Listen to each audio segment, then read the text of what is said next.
बीजापुर और दंतेवाड़ा का बीच का क्षेत्र है, गंगालूर क्षेत्र है, जहां पर आज सुबह से ही सर्च ऑपरेशंस चल रहे थे और उसमें फायरिंग आज सुबह से ही मुठभेड़ जारी था।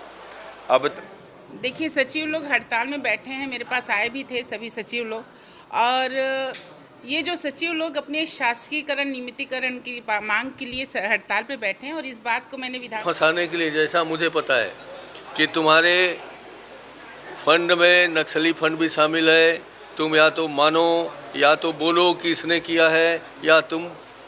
देखिए, दीपक भी कांग्रेस का है, वो जले बुझे तेल हो ना हो, ये कांग्रेस। अब ये भारतीय जनता पार्टी का एक भ्रष्टाचार का इमारत है, स्काई वॉक। और पहले तो उनको तय करना पड़ेगा कांग्रेस पार्टी को। कांग्रेस पार्टी ने हमेशा सनातन विरोध में ही काम किया है।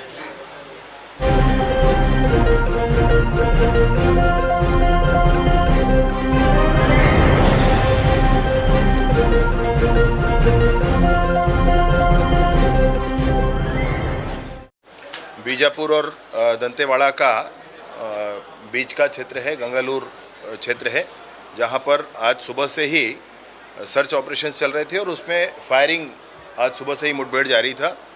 अब तक 18 नक्सलियों के शव बरामद किए जा चुके हैं और एक हमारे जवान भी एक उसमें शहीद हुए। डीआरजी बीजापुर के जवान राजू ओयाम जी ये अभी शहीद हुए हैं। मैं शहीद परिवार के साथ पूरी सरकार खड़ी है। ईश्वर उनको संबल प्रदान करें। उन्होंने माँ भारती की सेवा के लिए, छत्तीसगढ़ महतारी की सेवा के लिए अपना सर्वोच्च बलिदान दिया है।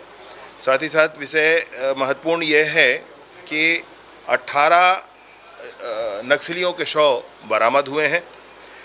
मैं इसके लिए डीआरजी के जवान और बस्तर फाइटर्स के जवान और बीजापुर के सभी पूरी टीम को हृदय से शुभकामना देता हूं। ये सब कुछ जवानों की भुजाओं की ताकत पर संभव है और बीजापुर के अभियान के साथ साथ अन्य स्थानों पर भी, जैसे कांकेर में भी एक सर्च ऑपरेशन चल रहा है, उसमें भी कुछ मुठभेड़ की सूचना मिलती है और भी जब सूचना इसकी आ जाएगी तो मैं इसको आपके सामने अवश्य रखूँगा। देखिए, सचिव लोग हड़ताल में बैठे हैं, मेरे पास आए भी थे सभी सचिव लोग, और ये जो सचिव लोग अपने शासकीकरण नियमितीकरण की मांग के लिए हड़ताल पे बैठे हैं और इस बात को मैंने विधानसभा में उठाया और सरकार से कहा कि जबकि आपके घोषणा पत्र में था, मोदी की गारंटी में था कि जीतने के बाद वो शासकीकरण करेंगे और वो सही मांग को लेके बैठे हैं, जबकि केंद्र में मोदी जी हैं और राज्य में भी भारतीय जनता पार्टी की सरकार है और इनका ये कहना है कि डबल इंजन का सरकार है, अब ट्रिपल इंजन भी हो गया और चौथा इंजन भी तैयार हो गया।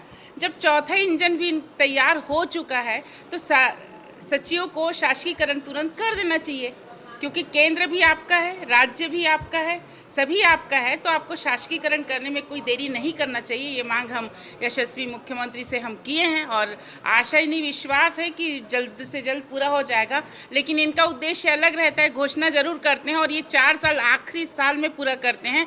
मैं निवेदन करती हूँ इस सरकार से कि सचिव का शासकीकरण तुरंत से तुरंत किया जाए। देखिए, दीपक भी कांग्रेस का है, वो जले बुझे तेल हो ना हो, ये कांग्रेस का विषय है। वो अपनी समस्याओं से खुद पीड़ित हैं, वो अपनी समस्याओं का निदान करें तो कर सकते हैं, ना करें ये उनका अंदरूनी मामला है। इस विषय में हमारा कुछ भी कहना उचित नहीं है। मैं बस ये कहूँगा कि लगातार पराजय कांग्रेस को मिल रही है, क्योंकि जनता भारतीय जनता पार्टी के साथ है। कल बताया गया है कि इस तरह से बातें सामने आ रही है, मगर इसकी सच्चाई बिल्कुल मैं अभी विश्वास नहीं करता। मैं उसका अध्ययन करना चाहता हूँ। जानबूझ के फंसाने के लिए, जैसा मुझे पता है कि तुम्हारे फंड में नक्सली फंड भी शामिल है, तुम या तो मानो या तो बोलो कि इसने किया है या तुम भारतीय जनता पार्टी में आके शामिल हो जाओ। इस तरह से बातें सामने आ रही है, उसका मैं देख रहा हूँ। नहीं, देखिए, पहले तो उनको तय करना पड़ेगा कांग्रेस पार्टी को। कांग्रेस पार्टी ने हमेशा सनातन विरोध में ही काम किया है। इससे पहले भी तीर्थ यात्रा योजना जो प्रारंभ थी, उसको बंद करने का काम इसी कांग्रेस पार्टी ने किया, यहाँ पे तत्कालीन सरकार ने। और हर चीज में इनका दोहरा मापदंड होता है। ये कभी ऐसे विषयों के लिए खड़े दिखाई नहीं देते जिन विषयों को लेकर के हमारे देश की जनता और हमारे सनातन धर्मी लोग चाहते हैं। अब ये भारतीय जनता पार्टी का एक भ्रष्टाचार का इमारत है स्काई वॉक, और स्काई वॉक कोई काम का नहीं है, डर की स्थिति है। लोग वहाँ जाके अलग अलग चीज़ें करते हैं और डर की बात है कि वो क्या होगा, लेकिन भारतीय जनता पार्टी के पिछले कार्यकाल का ये भ्रष्टाचार का एक इमारत है। दुर्ग बेमेतरा टाइम्स से मैं हूं लाला सिंह ठाकुर। हमारे चैनल को आप देख रहे हैं तो सब्सक्राइब, बेल आइकन के साथ ही लाइक जरूर करें। हर ताज़ा खबरों के लिए हम आपके साथ बने रहेंगे।